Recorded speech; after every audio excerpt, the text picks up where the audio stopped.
Le pain au chocolat, ou pour certains, la chocolatine. C'est un sujet qui suscite des débats passionnés, notamment sur son appellation. Mais au-delà de cette querelle linguistique, le pain au chocolat mérite qu'on s'y intéresse sur le plan nutritionnel. Et on va voir ensemble quelle est sa place idéale dans un régime alimentaire sain. Le pain au chocolat est composé principalement de pâte feuilletée et de barres de chocolat. La pâte feuilletée est riche en beurre, elle donne à cette viennoiserie son goût et sa texture croustillante. Le chocolat au sein du feuilleté apporte une saveur très particulière, mais aussi, en théorie, un bénéfice pour la santé. Le chocolat contient des composés bénéfiques, les fameux flavonoïdes, reconnus pour leurs effets antioxydants. On a même des études qui montrent que le chocolat noir réduit favorablement la pression artérielle. Mais soyons honnêtes et clairs, la quantité de chocolat contenue dans un pain au chocolat n'est pas suffisante pour observer des effets bénéfiques significatif sur la santé. Sur le plan énergétique, un pain au chocolat standard contient environ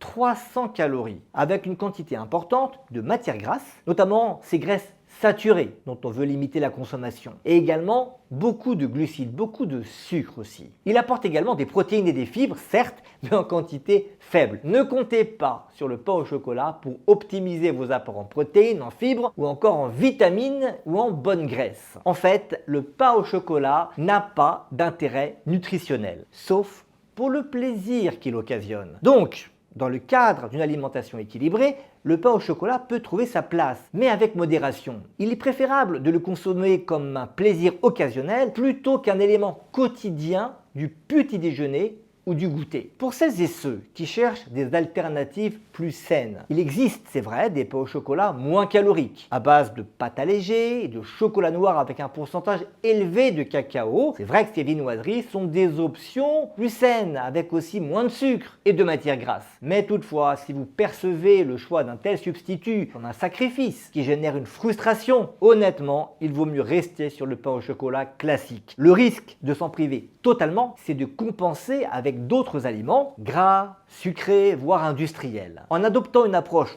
globale, en considérant à la fois les plaisirs de la vie et les impératifs de santé, il est donc possible de savourer cette viennoiserie typiquement française tout en maintenant un mode de vie sain. Et la prochaine fois que vous croquerez dans un pain au chocolat ou une chocolatine, souvenez-vous que la clé réside dans l'équilibre et la modération.